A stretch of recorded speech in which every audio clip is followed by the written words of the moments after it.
Hey guys, I am Chris Gaylor. And I'm Amber from Kajin Cosplay, and tonight we are watching with you guys Viking, episode 9 of season 2. This one is called Boneless.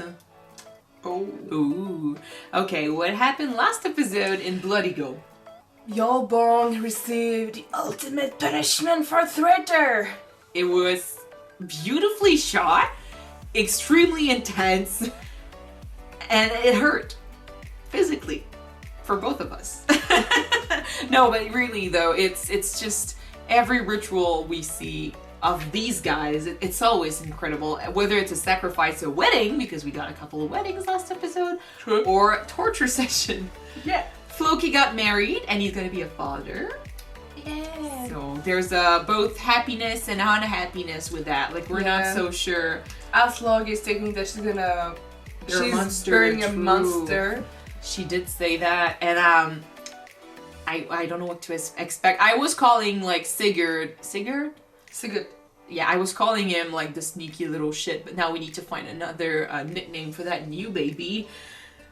Terrifying monster, I don't know, but these last two, they've been different, let's just say it like this. So I don't know what's gonna happen with that, but Lagertha is the Earl now. Oh yes, and well yeah, and she showed up with her army and 4 ships to help Ragnar go west again.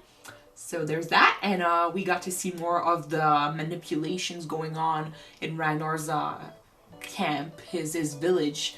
Siggy is still, you know, helping out the king and giving him intel about who could be against Ragnar. They tried to get Floki on their side, and Floki seemed to be okay with it. He's trying to play a joke, he says. Don't know.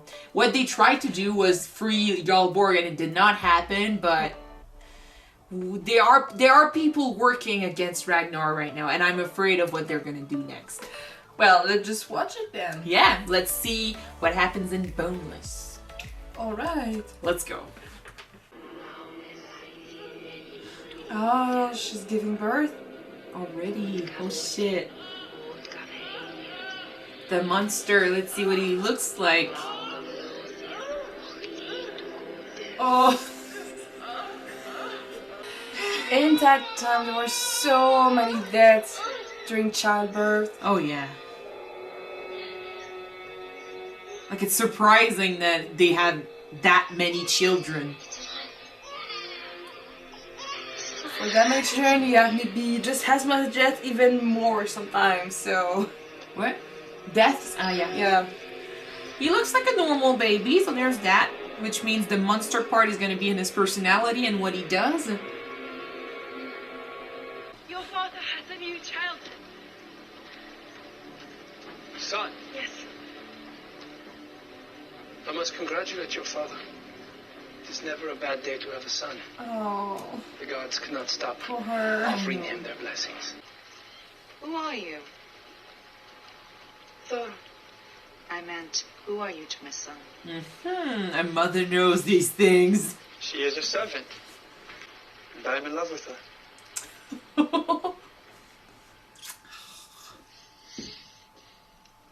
Oh, something's not right. After all, your prophecy was right. What, he has a deformities or? I don't know. He saw something, but I just saw normal baby hands. I don't know. Maybe he's down. His legs maybe, or... Don't be too long. I need you. The 3 of us are equals. We need each other. But one cannot be more equal than the other. You mean Ragnar? You and I are at least as equal. And Ragnar must come to understand this. I agree. Look at that. To keep you warm. What is wrong with Ragnar's son? Nothing. Be safe. She knows something too. She I'll feels... boil you up. She also said that she had some sort of gift, so maybe she feels that something's wrong. Don't die, stupid. Oh! Good to know if you're right! Well, someone was saying in the comments that they have a similar build, and I agree, so he can teach him a few things.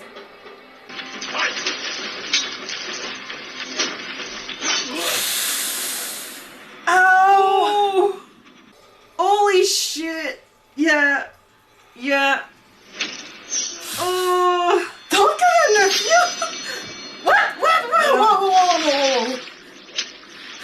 No, but that's exactly what would have happened, though. He would have been dead. Oh, that's way too realistic. What is the point of pretending? If we were wolves or even pigs, this poor weak runt would be discarded. It is natural. We let such babies die for their own good. What kind of life could he live? I know. But I don't care. He has A handicap or something. an handicap, but- yeah. I understand, I mean, they're talking about killing him because he has no future, but...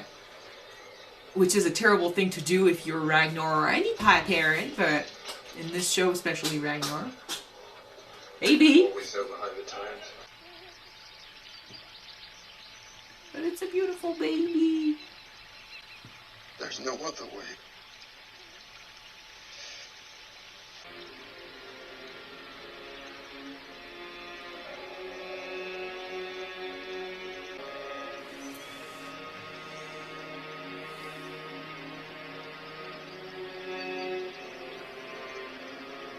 Oh, the title of the episode is Boneless. Yeah, so. That could be what's going on with them.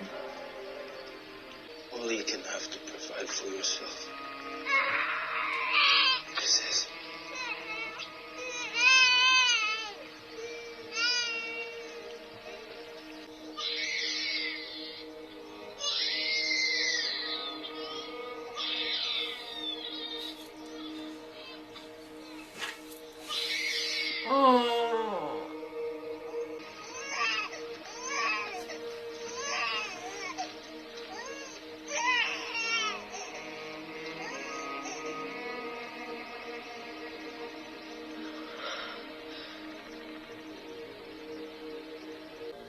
I can understand the struggle though, because in these days, especially in their world, I do not need to ask why you've invited me here.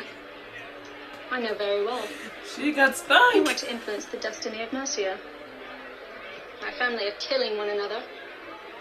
And you want to be on the side of the party which succeeds to the crown. You put it very precisely, Princess. He wants to take your kingdom It should over. not surprise you to hear that myself. I was thinking of sending my son, Aethelwulf, to advise and help you. I would gladly open my gates to your handsome son. He's already married. I would also like to hire some Northmen as mercenaries to help you succeed in gaining the throne of Mercia. I need to meet these Northmen, whose prowess in all things I have heard so much about. she's something else. He's making alliances with one, then dining with the other. What's his game here? He's placing his players. The child should have a name. His name is Ivar. Ivar. Ivar. Ivar. Bitte hantieren. Ivar the Boneless. It was so hard for him to leave that baby out in the open. Now that she's brought him back, knowing what Ragnar loves more than anything, I never expected him to be capable of doing that. So imagine twice? Huh. I should not talk to you. Many do not wish it. In any case, what does it matter? I'll probably die in battle. Oh. Well, it's going to make that he might die. He's shown interest in her, a lot of interest in her, and she's supposed to be like invisible to the others and just live her life in misery almost. Like she's a servant. He's the only one who saw her and did something. Goodbye, Helga. He's probably gonna have a kid when he comes back. Will you come back to us, Floki? I want you to meet your child for the first time in this world. I'm always cautious and always sensitive. Always cautious. I would not love you if you were sensible. I know. I'm crazy and cracked. Which is why I choose to travel with King Horik.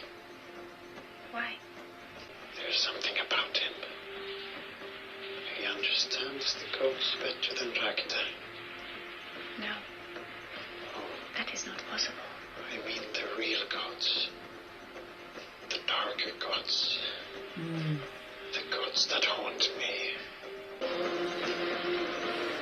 This voyage seems different. Like there's a lot more weight to it, I feel.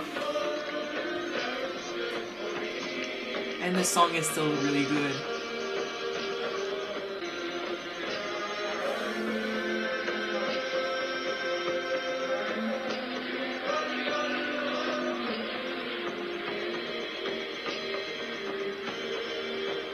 He's probably gonna save Athelstan too, or at least try to see him again.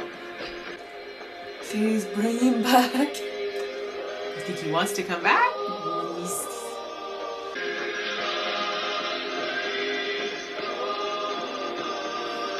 I really love this song.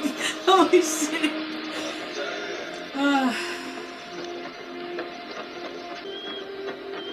We got Elga, Torun, Siggy, and Aslog in the sons. Oh, I think the beautiful. band going to raid. And it's gonna be bigger this time. Like they've got a lot more fighting power back in England. And it's Bjorn's first travel too. Yes, it is. What is the matter with you? Something the seer told me. What did the seer tell you? That Athelstan is alive.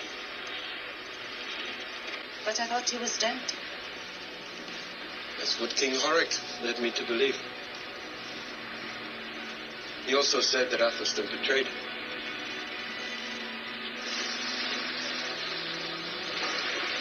If you decide to build boats for me, I would certainly treat you like a king. You think you can buy me with riches? I would never insult you like that. What I need from you, Floki, are your ideas. For they are worth more than gold and silver. And they come from the gods. You're sure they do? Oh, yes. Yes, I am sure. Another manipulative bitch is around. It's important for me to understand whether your words are a curse or a promise. Perhaps soon I will understand.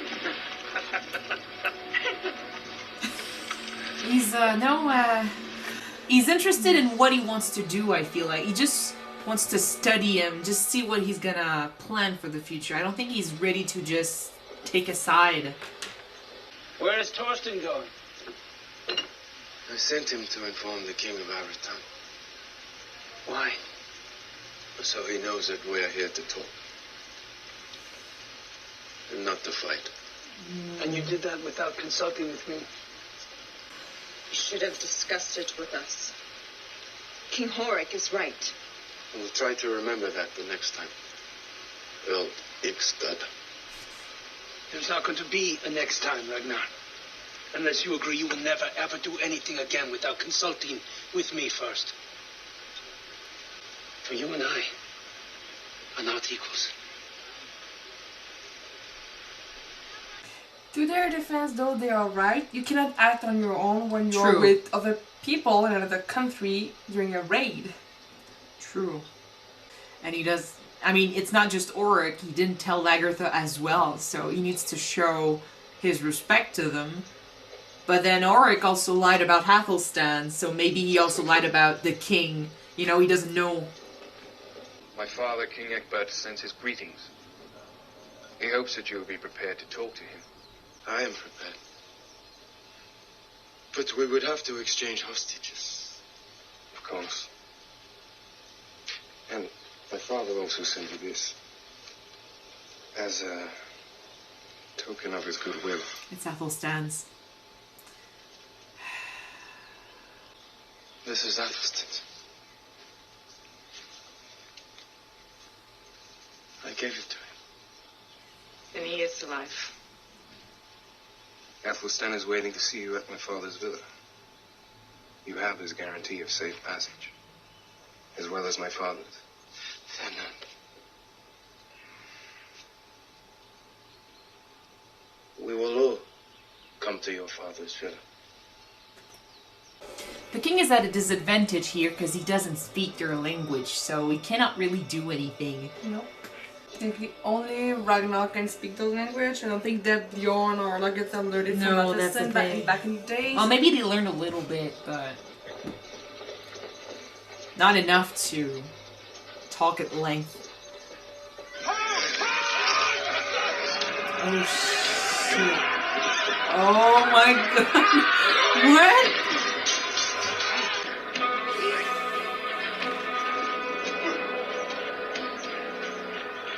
You think everyone is aware of this? No. Pretty sure not.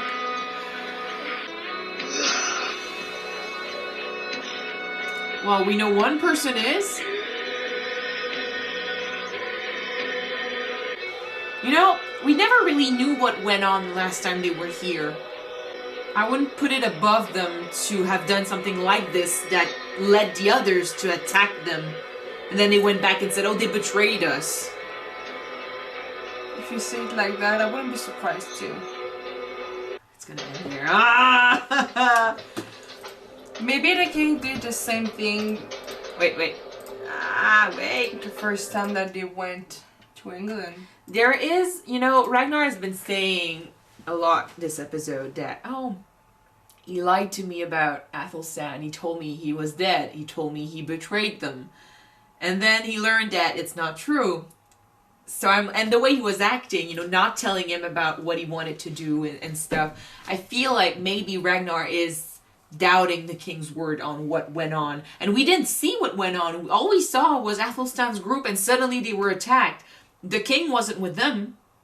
True. And I remember feeling weirded out. Like, I was like, we didn't see that part. You know, when they came back and said, oh, they ambushed us and stuff. And I'm like, it's weird because I don't remember seeing you in the hunting party that was attacked. So what? And I mean, we were surprised too by the fact that Ecbert had this talk with Ragnar and they were speaking peace and stuff. And then right after he attacked them, and we were like, okay, what is he playing? Like, what is he trying to do? And it seems like he's once again trying to do the same thing here. He's like, oh, I mean, I'm willing to talk to him. I'm willing to, you know, discuss peace and just talk reason with Ragnar. But then if he attacks us, I won't fight. I won't lay down. I will fight back. So I'm like, King Ulrich is like Floki and understand the gods better than Ragnar. the evil gods, the bad ones, the dark ones. Yeah, the dark ones. Maybe, yeah, like you said, he's gonna not trust an English king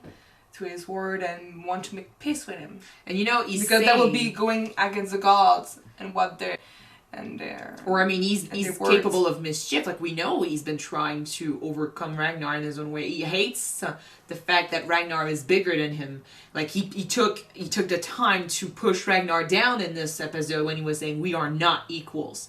As in, you are an earl, I am a king. You have to tell me what you want to do. I will decide. And that also implies that he doesn't have to tell them. Yeah, but to be fair though, yeah, he's kind of right. Ragnar is not the leader of all the army. I agree about that. He's like a general. And I mean, he needs to report to... I agree, and I agree also in Lagertha. Lagertha was also, you know, saying the king is right. That you need to treat us as equals. But then the king was telling to Lagertha that they were all equals, all three of them equals. But then he goes and says to Ragnar that they are not equals. He sees himself as a bigger party, which technically he is. But then if that gives him the motivation to go do something like that on his own, because I don't think Ragnar was aware of that, and I don't think Lagertha was aware either. He wouldn't do that, and Lagertha wouldn't go against Ragnar for that. Especially since it puts Athelstan in danger, because he can be used against him. True. And he was so happy to find out that he was still alive, by the way. That's the thing, though, that, you're afraid of what's going to happen. I think my doubt about it, just like the way that Ragnar is acting when he learns that Athelstan was alive. You say he was like all friendly with the king's son. He's like, Athelstan is alive and I'm happy. He's like, was a bit too much chummy with the enemy. And I'm fearing that people are gonna see that as Ragnar is becoming too familiar with the English people. Well, I mean, it's Athelstan. They can understand. I mean, at least Lagertha and Bjorn can understand, but... Yeah, but for everyone else, that's not maybe the case. Floki was already, you know, pissed off at how much Ragnar loved and trusted Athelstan. And then he's curious about what the king is going to do, and he knows a lot about Ragnar. I don't know. Like, right now, every time I say something that sounds like Ragnar, it's like my tongue turns and stuff. I don't know. But right now, not Ragnar, but right now... It feels like Floki is looking at Ragnar and he doesn't really like what he's seeing. He doesn't really enjoy the choices he's making because he doesn't understand why he has so much interest for this different culture, this different religion, and so much love for a guy like Athelstan. And then he sees the king, and although, you mean, we saw it on his face, like as soon as the king turned around, he kind of lost his smile.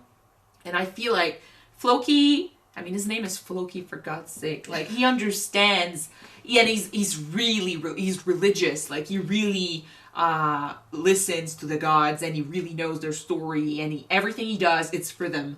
So he understands them, and he feels like King Auric has a lot that relates him to the dark gods, like Loki being one of them and stuff. Like, he's got an agenda, and I think he's genuinely interested and where these gods are going to lead him.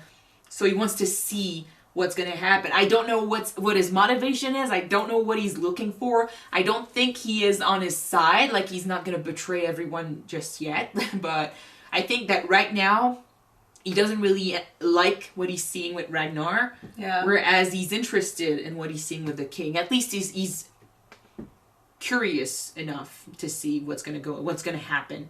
And just like Loki, just like Floki likes to do as well, the king likes to play tricks. He's a manipulator. He started planning things with Siggy, and now this happening. He says one thing and then he does another. That's really dangerous, by the way, because they are in enemy territory. They don't know what to expect, and now there's someone fighting in their camp against them. Maybe not directly against them, but he's doing stuff on his own. And if we say that Ragnar doing that is dangerous, well, we have to say the same about the king doing that. True. It could put people in danger, and he literally abandoned Athelstan the last time, and he told lies about what went on when he came back home. So what is he going to do now? I don't know. I really don't know that. Now about the baby. Ivar. It's heartbreaking to see Ragnar. As soon as he saw his son like that, he knew he had to kill him or leave him to die. It broke him. He was so sad. He's a dad first and foremost. He cares for his kids. That's what he wants. That's what he's always wanted. To see that he might have to do that, he knew he had to do it. It must have been the hardest thing to do ever. But then you've got Aslog, who doesn't really understand, even though she grew up in this universe, in this community, it's like she does not relate to the warrior's life. Like, we saw it when she had to flee with her sons. She found the place disgusting. She did not understand the sacrifices that she had to make to survive. So I'm not surprised that she insists on keeping that baby alive. Because she doesn't want that life for him. She thinks that everything's going to be beautiful, rainbows everywhere, and his life is going to be easy. But Ragnar has lived it. He was a farmer before. He was not born Earl, so I don't think that she thinks that Ivar's life is going to be easy, because you saw his legs. Yeah. At least one of them. Two of them are twisted. Yeah. He won't be able to walk, and he's not going to be difficult. He's never going to be able to fend for himself. That's the thing. And as sad as it is in this world, in this time, to be born with something like that, you would not survive. And in such a harsh world, it's impossible to it's a life of misery that awaits him. So everyone considers this some sort of waste. You have to kill him. You have to leave him out to die, because otherwise... Just like Ragnar said, in nature, animals, if they feel like their children won't survive for any reason, they're gonna kill them, because it's a way for them to protect them. Yeah. But we're not pigs and we're not wolves. He couldn't, I mean, it's interesting though how he did it. Like, he left the baby out, but he still left the axe with him, as in, I won't kill you. And even though I'm leaving you out to die and I just know you, as a baby, you cannot defend yourself, I'm leaving the axe beside you, because if the gods think that you deserve to live, if you manage to find the strength to fight for yourself, at least you will have that chance. I'm leaving that to you. He's leaving him in the hands of the gods. And then his wife found the baby and came back home, but we'll have to see what that baby becomes. Maybe the gods sent Haslog to save the baby. Maybe. It's just that she got that protectiveness as a mother for her baby, and I mean, we cannot ask. I just hope that to do she that, won't change because of it, because since the child is different, maybe she can have different with other children too. I don't think so. I think she loves him just as much. It's just that it's the thing that happens sometimes when you got a child that is different due to our deformities or an handicap or anything.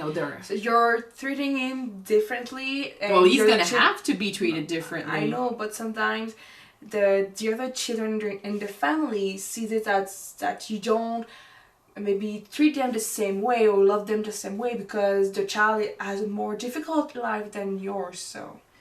Oh yeah, but understand what I'm saying? but this is different. Like, usually you would say the same as, you know, oh, she's taking care more of my brother than she's taking care of me, and she loves him more than she loves me. But in this world, it's more like they're gonna pity the brother a lot more because he cannot do anything alone. Yeah. It's gonna be interesting to see how he grows up, what he becomes in the future, and just how much he's gonna be able to do. If he's going to be able to do anything at all. If he survives too, because we don't know. Like, he could die very young for all we know. We'll see. It was still really intense, so. Just like, I mean, boneless. The kid is boneless, as in I think he doesn't have bones in his leg or anything. He cannot stand up for himself. Yeah. His leg is twisted. His bones are twisted.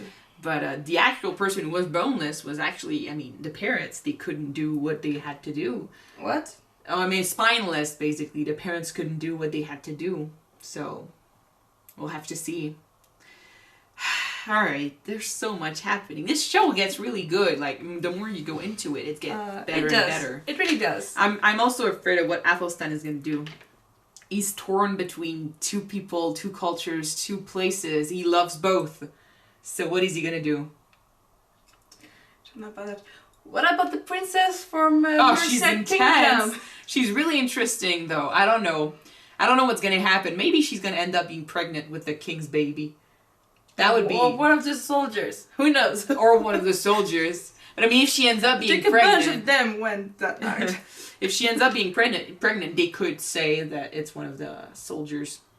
Because I don't know what the king is expecting here, but he's telling stuff to one, he's telling something else to the other.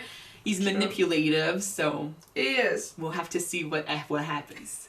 So yeah, thank you guys so much for watching this episode with us. If you want to see the next one right away, it's already on Patreon. The link is in the description. Yeah, so don't forget to subscribe to our Patreon if you want to watch it now, or you just need to wait for the next one to go out on YouTube, guys. Yeah, very soon. So see you then. Bye.